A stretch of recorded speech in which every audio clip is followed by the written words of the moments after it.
Então, bom dia a todos e a todas. Eu começo também, para não variar, por agradecer à Maria Seruia e à Rita Pinheiro da Silva, à Rebeca Pinheiro da Silva, pelo seguinte, porque eu trabalho na Misericórdia da Almada e há uns 5, 6 anos telefonei à Maria Seruia e perguntei se ela não se metia no carro e ia conhecer o nosso trabalho, porque queríamos muito ter as velhas bonitonas no Centro Social da Trafaria. E ela veio e não conhecia de parte nenhuma e desde então nunca mais nos largámos e temos feito muitas coisas em conjunto, portanto, muito obrigada. E à Rebeca, que conhecia há cerca de 2 anos e que quis ter uma reunião comigo para falar sobre a área do envelhecimento, sendo ela de uma área que nada tem a ver com a área do envelhecimento, e que me escreveu uma coisa muito interessante que eu, por acaso, ontem estive a rever e que dizia assim: eu quero sobretudo formar para dar um fim de vida mais digno, duradouro e feliz aos idosos em Portugal. Portanto, e eu longe gostava de que esse projeto pudesse ser aqui a Women Aging Summit. Portanto, muito obrigada por confiarem em mim para moderar este espetacular painel. Muito bem, então eu ia começar aqui pela Bibá. Vamos embora. E queria perguntar como é que é envelhecer sem preconceitos, porque eu acho que tu és mesmo a imagem de uma pessoa que envelhece sem preconceitos. Ou que não envelhece, na verdade. Olá, boa noite. Ai, boa noite. Olá a todas. Ai, desculpem. Começamos assim. Olha, primeiro que tudo, queria realmente dar aqui um grande beijinho à Rebeca e à Maria, que adorei falar com elas, que tive este convite e que disse logo que sim, que não sabia bem ao que vinha. Ainda não sei bem o que é que vou dizer, mas eu acho que o coração fala tudo. E a verdade está sempre ao de cima, se mesmo que gagueje e esteja nervosa e faça coisa, sou eu. E realmente dizer à Maria que o projeto dela, das velhas bonitonas, é isso que eu quero ser, é uma velha bonitona, não quero ser mais nada que isso, uma velha bonitona e que continuo sempre a poder falar e a dizer, e tu vais-me pintar, não vais? Pronto, está prometida aqui à frente, mesmo que ela não quisesse ficar aqui. Agora eu tenho 5 filhos. Quando é que começa o envelhecimento? O envelhecimento, sim, o envelhecimento, digo eu, aquela parte mais difícil que parece que acontece a todas as mulheres e a todos os homens, que é a partir dos 50 anos, mais ou menos, parece que nós deixámos de ser qualquer coisa, não percebo bem o que é. Eu acho que agora isso vai mudar, porque acho que os novos 50 e 60 já não são o mesmo e até o marketing, as marcas, tudo, vão ter que dar a volta, porque nós não os deixamos em paz e não vamos deixar. O que é isto de dar velhos? Mas quem é velha aqui, não é? Mas a partir dos 50 anos começa, e eu no meu caso tive 5 filhos, tenho agora 3 netos, mas eu fui toda a vida cuidadora. Pronto, estava a ouvir a falar a palavra dos cuidadores, e os cuidadores de facto vivem em função de e para ti.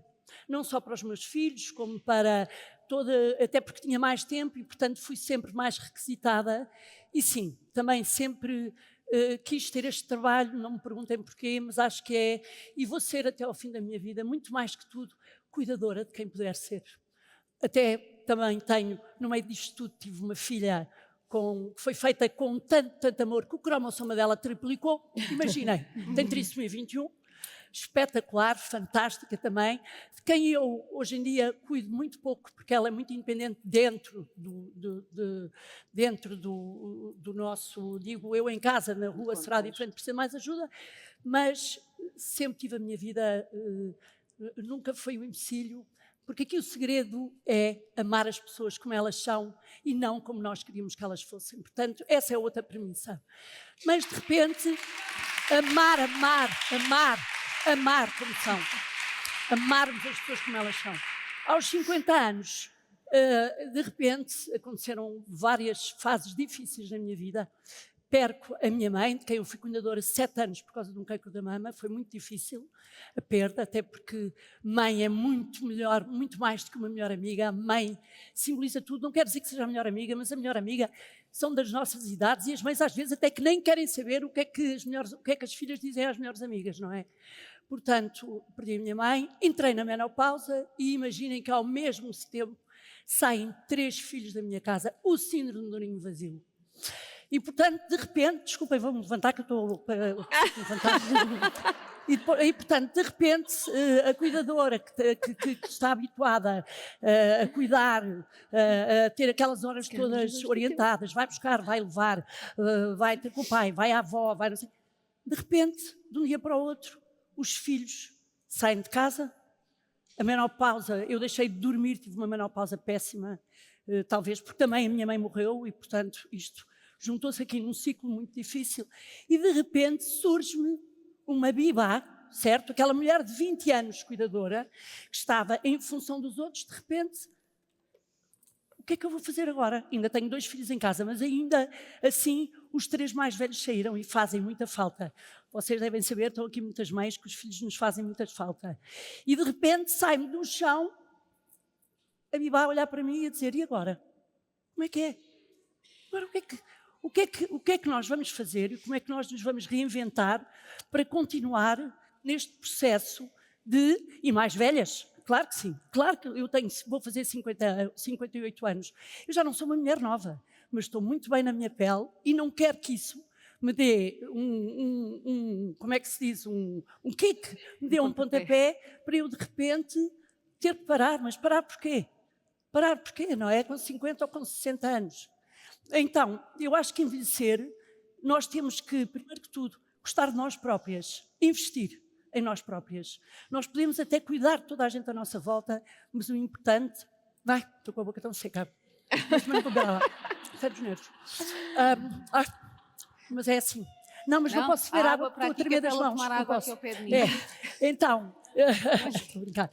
Então, o que eu acho importante neste papel é nós encontrarmos novamente e, de repente, o mais giro de tudo, casamento. Tenho um casamento ótimo de 26 anos, mas de repente tenho o meu marido ao lado, todo dia, a toda a hora. Vamos ter que...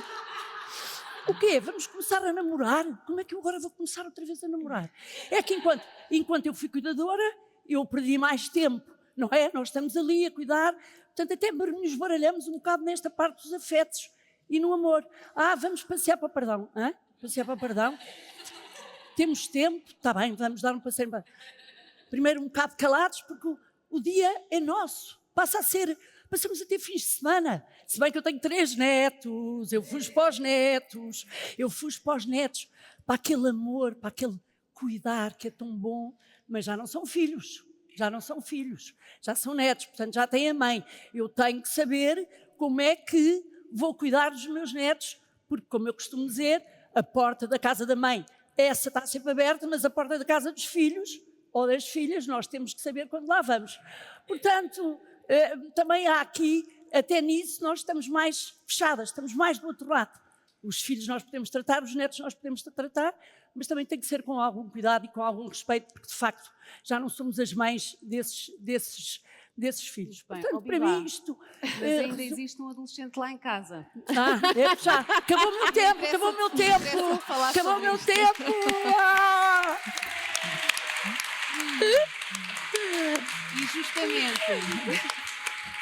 E justamente aqui a Rosarinho tem um centro que se chama Eu não sei se vou falar depois disto, ver. Sofia, desculpa lá, vamos só andando, não é? Deixamos os outros 20 minutos. E tens um centro que se chama Belong, e a adolescência é exatamente sobre saber onde é que se pertence, não é? Como é que são as relações na adolescência, nesta altura? O que é que nos tem que preocupar? Ora, bem, que pergunta difícil. Sim, no Belong nós... Na verdade, o Belong não intervém de maneira nenhuma só com crianças e adolescentes, é por isso também que se chama Belong, não é? Que nós pretendíamos que fosse um sítio onde todos pertencem. Portanto, o nosso paciente mais novo tem 2 dias na pediatria e o mais velho tem 90 anos com Parkinson na terapia da fala, não é? Mas estes dias têm sido muito giros a pensar como é que nós trazemos estas questões, no fundo, agarrarmos esta faixa final, não é? Este outro extremo a que não estávamos a dar atenção. A adolescência é, de facto, uma altura muito bonita para se pensar onde é que pertencemos, mas é também a altura em que não pertencemos a lado nenhum, não é? E, portanto, estes desafios, e estava a ouvir a Bibaia, estava a pensar neste malabarismo, se calhar foi por isso que precisou de se levantar, não é? Porque às tantas é este malabarismo entre netos, filhos que saem de casa, adolescentes por criar estas questões da identidade, que são, no fundo, quando nós pensamos na adolescência, pensamos assim em 3 grandes desafios principais, que têm a ver com a definição da identidade, não é? Quem é que eu sou? como é que eu me defino, quais são os papéis que eu quero desenvolver, ensaiar esses papéis, não é só pensar quais é que eu gostaria de desempenhar, mas ensaiá-los, porque eu posso ter uma ideia de mim e que depois não é muito alinhada com os meus valores ou com a minha essência.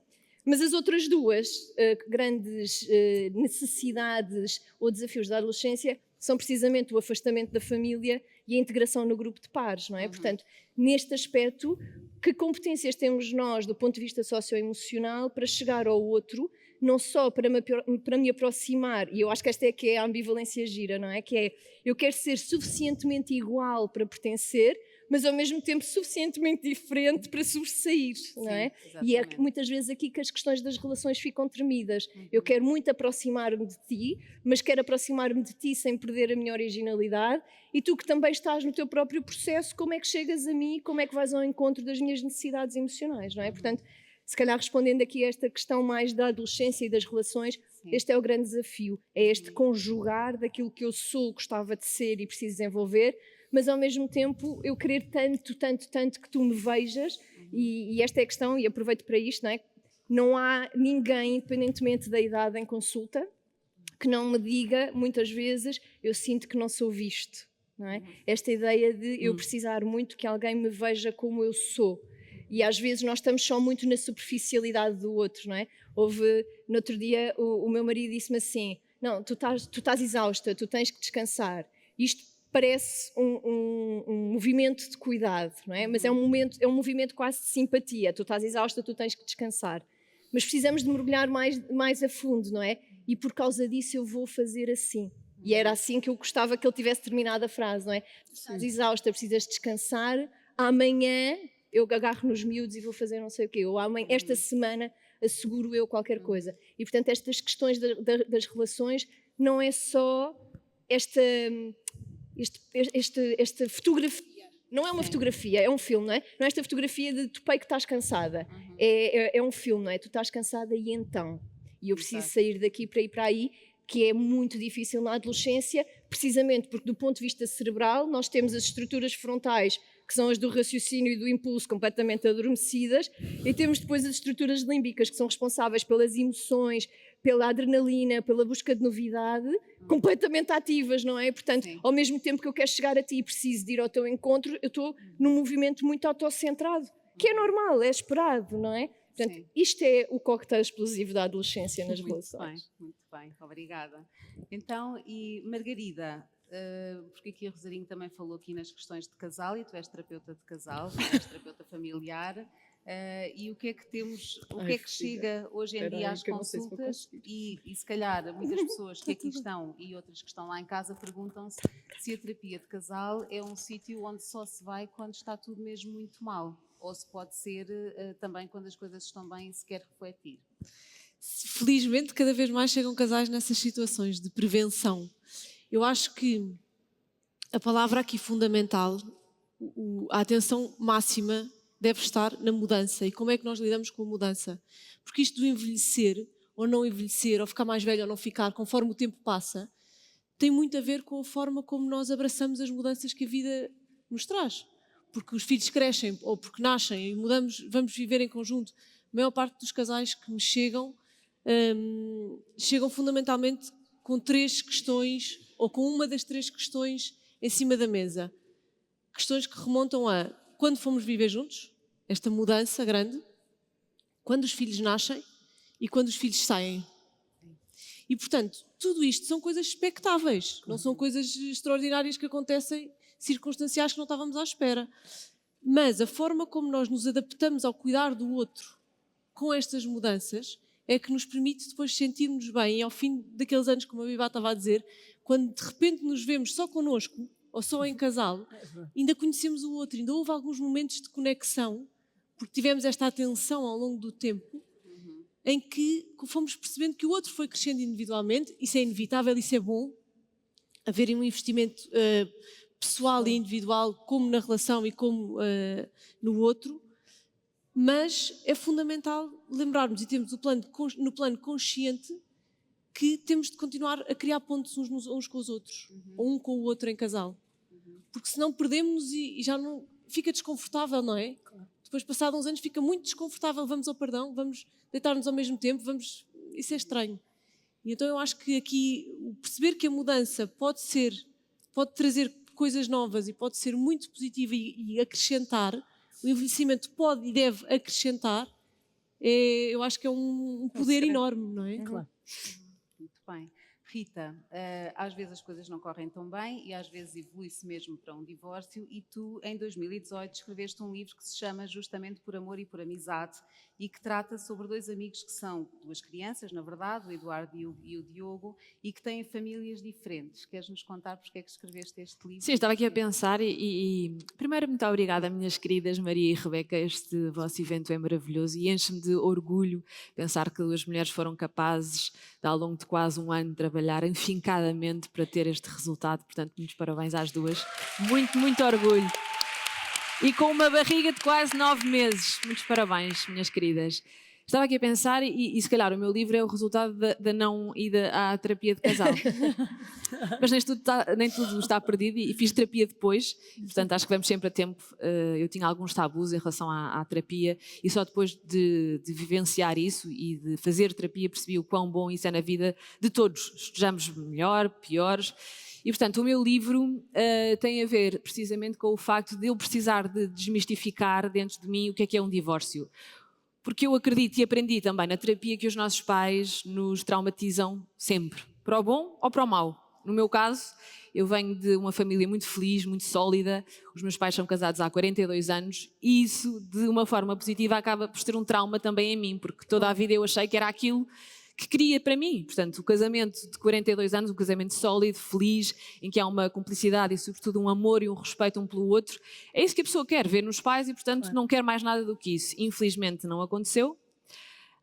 E hoje sou divorciada, voltei a casar-me outra vez e sou madrasta e acho que também é um bocadinho sobre este tema que vim aqui a falar. Acho que ninguém sonha em ser madrasta, ninguém planeia isso para a sua vida. Nós sonhamos em ser médicas, bombeiras, polícias, bailarinas, não é? Mas madrasta não é propriamente uma coisa que esteja nos nossos planos, mas acontece e cada vez mais. Mas é também um papel um bocadinho ingrato. Porquê? Porque parte sempre de uma presunção inicial que é desfavorável, talvez porque seja isso que nos incutem durante a vida toda. Nos livros, nos filmes na Disney, que as madrastas são sempre um pavor e são sempre umas bruxas. E, portanto, ao contrário da mãe, do pai, dos avós, que são sempre bons, até prova em contrário, nós, madrastas, temos que fazer o caminho inverso, temos que remar contra a maré e temos que ser merecedoras dessa confiança. Eu sou mãe e sou madrasta e, portanto, estou nos dois papéis e os meus filhos também têm uma madrasta e eu acho que são papéis que se complementam um ao outro, são absolutamente imprescindíveis na formação de uma criança e cada uma tem e deve ter o seu espaço que é único e é insubstituível. E vocês perguntam, e depois do divórcio, como é que é? É difícil, é duro, é o caminho das pedras, não vos vou mentir. Foi a pior e a mais difícil fase da minha vida, de uma tristeza profunda, em que nos surgem muitas questões, muitas dúvidas. E, portanto, é difícil também este acordo de paz que muitas vezes nós temos que fazer, não é? E tem que ser feito entre mães, pais, padrastos, madrastas. Mas acredito que cada um tem o seu papel. E que mais importante do que isso, em relação aos nossos enteados, é importante não confundir agradar e educar. Portanto, eu acho que nós podemos e devemos ser amigos dos nossos enteados, mas é importante não confundir estes dois papéis, que é educar e agradar. Porque, acima de tudo, o mais importante aqui é defender os interesses superiores de uma criança. E isso não passa por satisfazer todos os desejos de uma criança, mas sim todos os seus direitos. E desde o dia 1, que eu acho que o mais importante aqui é, e acredito nisso, que todas as crianças têm o direito de ter um pai, uma mãe, um padrasto, uma madrasta, que não põe à frente os seus próprios interesses, as suas próprias dores, os seus próprios rancores, em detrimento daquilo que é melhor e que é o interesse superior de uma criança. É isso que eu acredito, desde o dia 1, e por muito difícil que às vezes seja, porque estamos magoadas, porque estamos... Isto dá, nós e eles, é igual para os dois lados. Mas na minha cabeça há uma máxima que eu pratico desde o dia 1 que me divorciei, que é, eu quero sempre que os meus filhos acreditem que eles têm o melhor pai do mundo. Mesmo que isso não seja, que eu olhe e pense, olha, ele falhou ali ou ele falhou aqui, mas o meu papel como mãe é criar-lhes essa segurança de que, embora ele seja um estupor para mim, e tenha sido, que não foi o caso, graças a Deus, posso-vos dizer, e acho que também foi por isso que me convidaram, o meu ex-marido é hoje o meu melhor amigo, crescemos juntos durante muitos, muitos, muitos anos, desde os 15 anos, adoro do fundo do meu coração, ele sabe disso, temos uma relação incrível, mas mesmo quando isso não é possível, e há um caminho a fazer, é o tal caminho das pedras que eu vos falei, eu peço-vos que se forem divorciadas, tiverem enteados, façam sempre acreditar os vossos filhos, deem-lhes essa segurança que o pai ou a mãe que eles têm é o melhor que eles podiam ter. Obrigada. Carla. No meio disto tudo, a comunicação, se não é tudo, é quase tudo nas relações, não é? O que é a comunicação autêntica? Eu costumo dizer que a comunicação, a forma como nós comunicamos e a maneira como comunicam connosco pode fazer a nossa vida fluir ou pode torná-lo um inferno. E eu, ao longo da minha vida, tenho tido duas experiências e foi aquilo que me levou para a área da comunicação. Primeiro, através da rádio. Eu, quando cheguei à rádio e descobri que era possível ter conversas gratificantes e produtivas com pessoas com as quais discordamos, sem entrar num conflito e numa gritaria, eu pensei, encontrei a minha tribo. É assim que eu quero ser. Eu não quero discutir com gritos e com julgamentos e com crítica. Eu quero discutir de uma forma produtiva. Quero entender o outro e quero que o outro entenda o meu ponto de vista. E sim, a comunicação é tudo. Nós vimos aqui, não é? Eu costumo dizer isto também. Não ponham no outro aquilo que é a vossa responsabilidade. Vou dizer outra vez. Eu posso acreditar que ele é assim, eu tentei falar, mas ele é assim, ele acha isto, e é sempre ele ou ela, e estamos sempre permanentemente a pensar no que é que o outro fez, ou disse, ou devia ter feito, ou devia ter dito. E é muito o que é que cada um de nós, aqui nesta sala e lá em casa, de onde estão a assistir, pode fazer para, através da comunicação, melhorar as suas relações e a sua qualidade de vida. E isso passa por foco no outro, sair dentro de nós, de deixar de olhar para o nosso umbigo e ficar atento, ir aqui a meio caminho. Nós hoje vivemos num mundo em permanente conflito. Temos a guerra na Ucrânia, o conflito na Ucrânia como a ponta do iceberg, mas se eu vos perguntar, dos 190 países que são reconhecidos pelas Nações Unidas, quantos estão neste momento em conflito, e em conflito que põe em perigo vidas humanas, qual é o vosso palpite? Digam-me. 30? 30?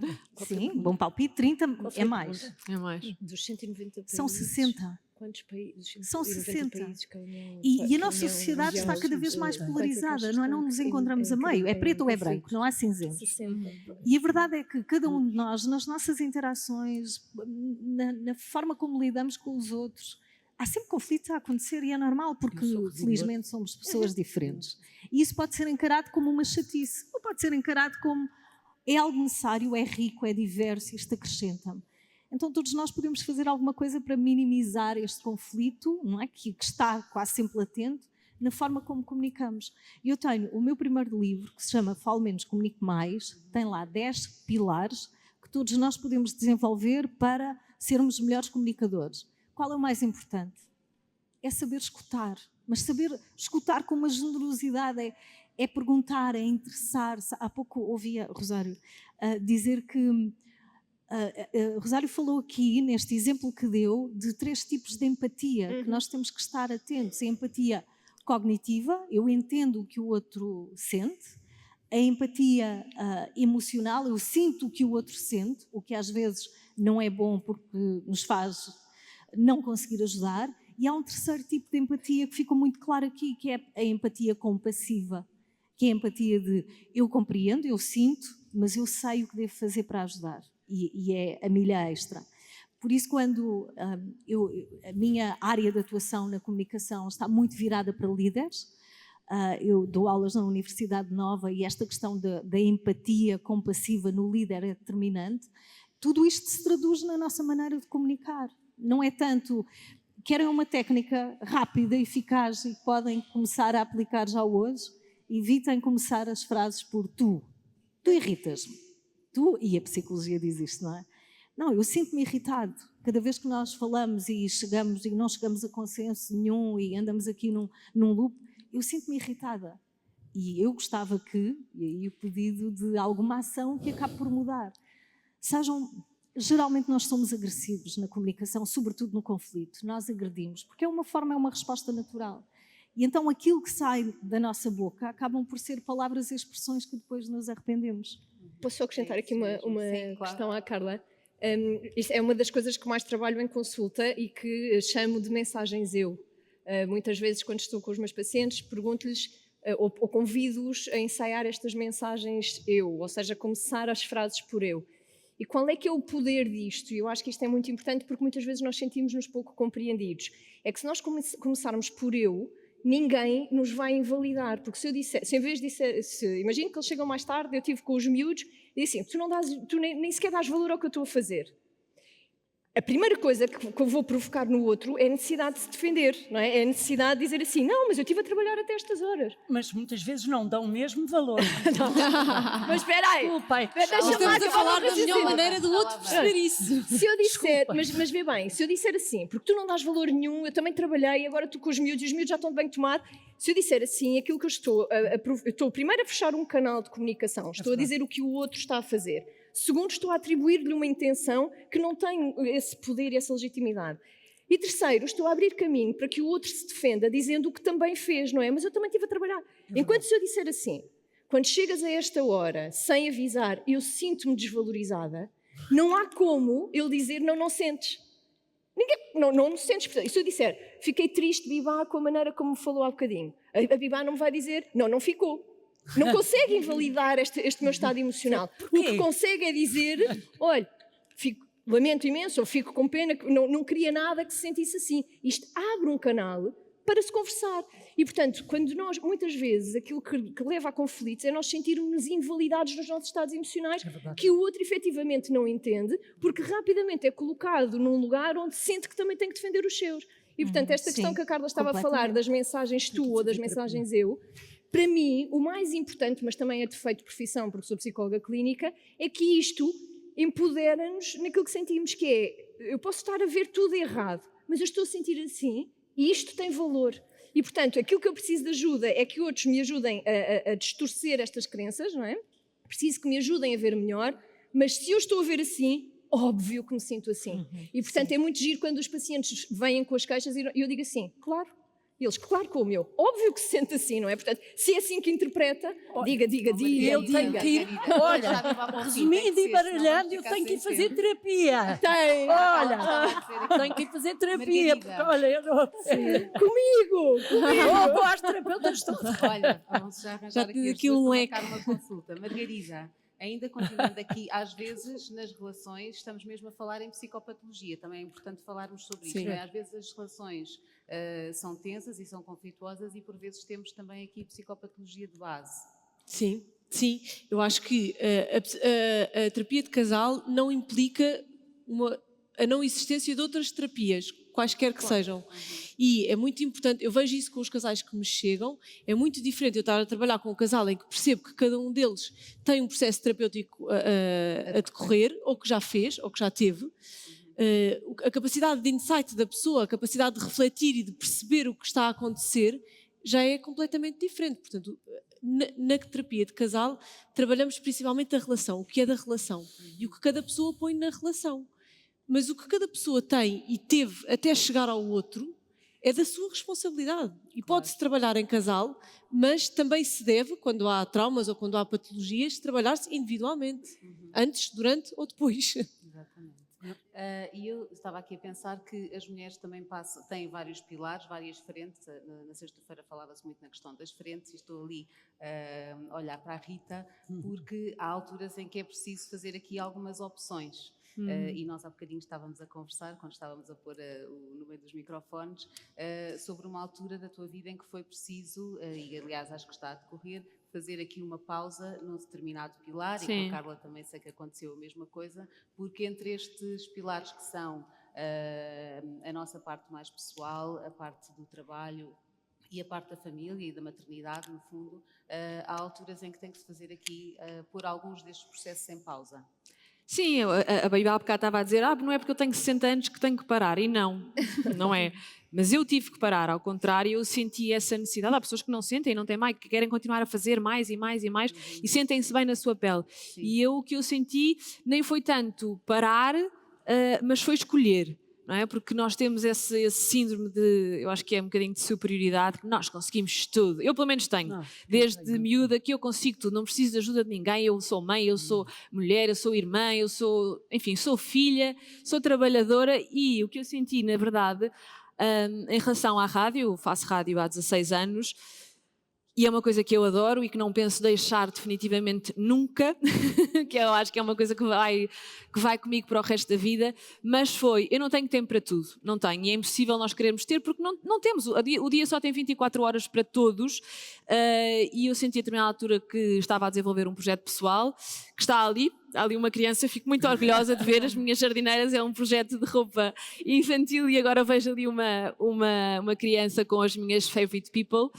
que é assim que se chama a minha marca, e que é precisamente pensada para as nossas pessoas preferidas, para os nossos filhos, e foi isso que eu fiz, no fundo foi fazer uma pausa e perceber, Rita, não vale a pena, porque já ouvi falar aqui muito de burnout, felizmente nunca tive nenhum, acho eu pelo menos, nunca senti necessidade de recorrer a nenhuma ajuda, consegui sempre gerir dentro daquilo que, enfim, que uma pessoa consegue os meus stresses, ou as minhas angústias, as minhas inseguranças, mas pensei, não Rita, assim não dá, para não chegar exatamente a esse burnout, vamos fazer aqui uma pausa e dedicar-me não a 100%, mas a 50%, porque a minha vida e a minha prioridade e sempre foi os meus filhos. Não critico nada e respeito em absoluto quem tem outro tipo de prioridades, porque há muitas mulheres que não são mães nem querem ser mães e, portanto, para mim está tudo bem. Mas eu, desde que fui mãe, essa é a minha prioridade e senti que a determinada altura estava a descurar muito de uma parte, que são os meus filhos, e tenho muito aquela sensação, ainda não é do ninho vazio, mas sinto outra coisa que não sei, não tem nenhum nome científico, ou se calhar tem, que é quando eles deixam de ser bebés, não é? E a minha filha mais nova tem 6 anos e eu pensei, isto é muito depressa e eu preciso de agarrar isto com todas as forças porque isto é irrepetível. E é aquilo que me dá mais prazer e acho que é aquilo que eu sou melhor na vida, que é ser mãe. Portanto, a minha opção foi essa, foi dividir o meu tempo. Carla, estamos quase no final e ainda vamos encerrar aqui com a Bibaca até ela se levantar. Vai dançar.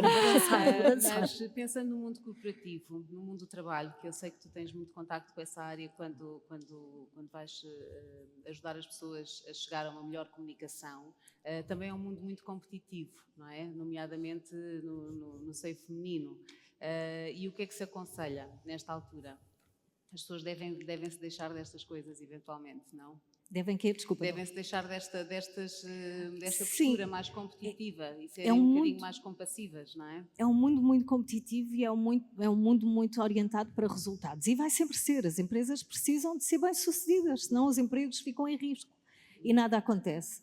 Agora, há também este paradigma que é virar as empresas para uma dimensão mais humana. Já não é os líderes já não querem ser líderes autoritários e as empresas já não querem líderes autoritários, querem pôr as pessoas no comando, querem líderes que ajudem a transformar. Por isso eu acredito que vai haver aqui, nos próximos anos já está a acontecer esta mudança. E na comunicação há também uma mudança de paradigma. Nós ouvimos falar em bem-estar, em felicidade organizacional. Eu faço parte de uma comissão técnica que está a elaborar a primeira norma no mundo inteiro para ser aplicada nas empresas, uma norma de bem-estar e felicidade organizacional. Quem está por trás é a Associação Portuguesa de Ética Empresarial, mas temos 140 membros, desde a academia, a pessoas ligadas à psicologia, às empresas, e aquilo que se quer é que fique bem claro que a liderança, a comunicação e outras áreas contribuem para que as pessoas se sintam bem e felizes no seu trabalho. E é isso que nós queremos. Vamos trabalhar durante muitos anos, e ainda bem. mas que trabalhemos com bem-estar e com felicidade, e que trabalhemos a gostar de ter aquela pessoa a liderar-nos, a gostar de ter aquela equipa como nossa equipa, porque passamos muito tempo a trabalhar e a comunicação tem um mesmo. impacto muito grande. É isso Eu mesmo. acredito que este paradigma já está em marcha, esta Em mudança. andamento. Obrigada. Bem, Carla, Viva, time's out, time's up. time's up, acabamos o tempo. Então, mas vamos lá. Últimas palavras inspiradoras aqui para esta plateia. É que o envelhecer é... Ai, o microfone! Ai, senhora! Que envelhecer é natural, ninguém pode parar o envelhecimento, e por mais que nós, mulheres ou homens, vamos fazer isto, vamos fazer aquilo, tudo bem, podem fazer o que quiserem, mas envelhecemos na mesma. Portanto, no fundo, é ir no caminho. Tudo o que aqui estas meninas, que são meninas, falaram, tudo faz parte da vida. Eu também tive os meus fases melhores, fases piores. É seguir em frente, é seguir em frente e é tornar-nos todas em velhas bonitonas. Velhas bonitonas com velhos bonitões e ser o melhor possível nesta vida para nós e para os outros, porque o nosso coração tem a capacidade de amar tudo e todos, não é só os filhos, não é só os maridos, nós temos capacidade de amar tudo e todos, portanto amarmos e vivermos bem a vida. Beijinhos! Está feito. Está feito. Bora!